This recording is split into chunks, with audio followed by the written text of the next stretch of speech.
Bonjour, j'espère que vous allez bien, c'est Magicien. Alors aujourd'hui j'aimerais vous parler de petites choses qui sont extrêmement significatives par rapport à l'éducation nationale et à la reprise de nos chers bambins dans les écoles. Il y a quelque chose qui me sidère. On avait quand même fermé les écoles parce que les enfants étaient des porteurs sains. Là, notre cher ministre de l'Éducation nationale, Jean-Michel Blanquer, a dit qu'il y a plus de risques à rester chez soi que d'aller à l'école. Ensuite, le déconfinement, Blanquer veut que chaque enfant retourne à l'école, au moins une fois avant mai. Alors ça, faut m'expliquer aussi pourquoi.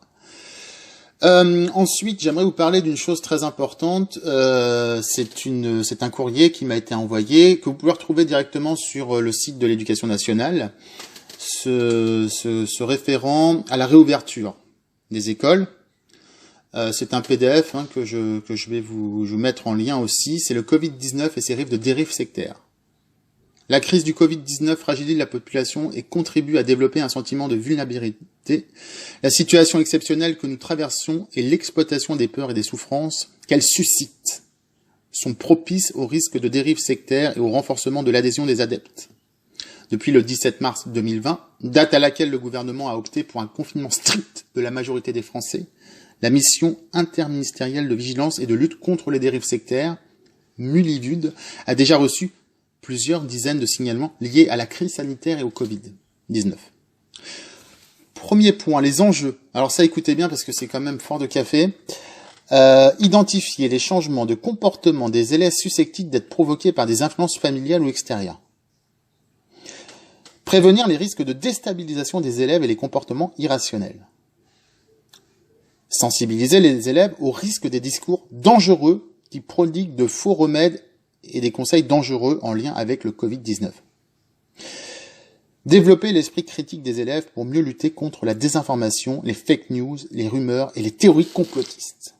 Alors dans un premier temps, on nous envoie ceci, et dans le deuxième temps, je reçois les devoirs de mes enfants.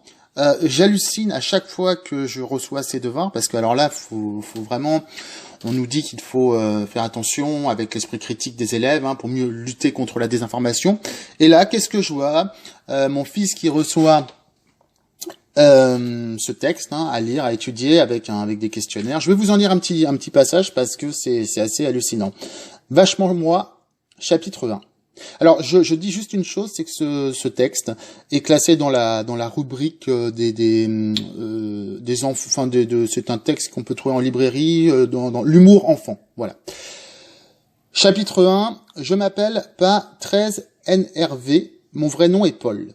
Mais comme tout le monde dans mon école, j'avais hérité un surnom qui correspondait à la fin de mon code barre.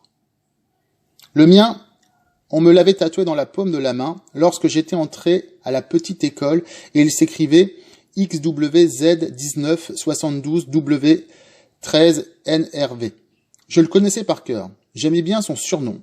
Mais si Tissem m'aurait mieux convenu. Mais je n'étais pas le plus mal loti. Mon voisin de classe s'appelait 1Q9. Ça, c'est dur quand même. Ce code était bien pratique pour les adultes qui s'occupaient de nous. Depuis qu'ils étaient devenus obligatoires dans tous les établissements du pays, on gagnait un temps fou. Chaque matin, en arrivant, tous les élèves tendaient la main à Monsieur Berzy, le concierge. Derrière la vitre de sa loge, alors peut-être en référence à la loge maçonnique, je sais pas, ce gros bonhomme chauve qui passait ses journées à boiter et à s'éponger le front, même en plein hiver, était armé d'un appareil en forme de grande sucette. Il passait devant le code de chacun d'entre nous, et nous, aussitôt, l'ordinateur posé à ses côtés, enregistrait tout ce qu'il se passait, à savoir pour la journée. Si on mangeait à la cantine, si on allait à l'étude, qui venait nous chercher à 16h30, mais aussi nos absences des mois passés.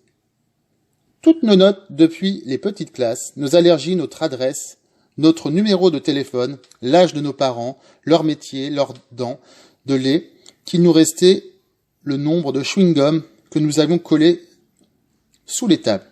La quantité de petits pois lancés à la cantine et même le décompte exact des lignes de punition copiées depuis la maternelle. Ce qui est génial, c'est qu'on pouvait choisir la couleur. Le mien était violet. Avec ça tatoué sur ma peau blanche, j'avais l'impression d'être un super héros en mission sur Mars. Et puis nous avions plus à nous creuser la tête pour trouver des surnoms aux copains, il suffisait de lire ce code barre. Oui, j'avais toujours trouvé ce code bien pratique, jusqu'à qu'un étrange événement me fasse changer d'avis. Alors ça, je vous mettrai en lien aussi ce texte. Voilà, on est dans une dégénérescence totale. C'est un coup de gueule que je fais, mais les gamins n'apprennent plus rien à l'école. D'ailleurs, même le ministre de l'Éducation nationale a encore fait une boulette en disant que il a demandé en fait à des élèves s'ils avaient bien lu pendant les vacances. Donc on parlait de confinement, lui parle de vacances. Donc on voit bien toute cette dégénérescence totale de cette société où en fait on n'est pas là pour faire penser nos enfants, on est là pour vraiment les conditionner sur le nouvel ordre mondial et en même temps on est complètement dans un monde où il faut que la censure soit partout.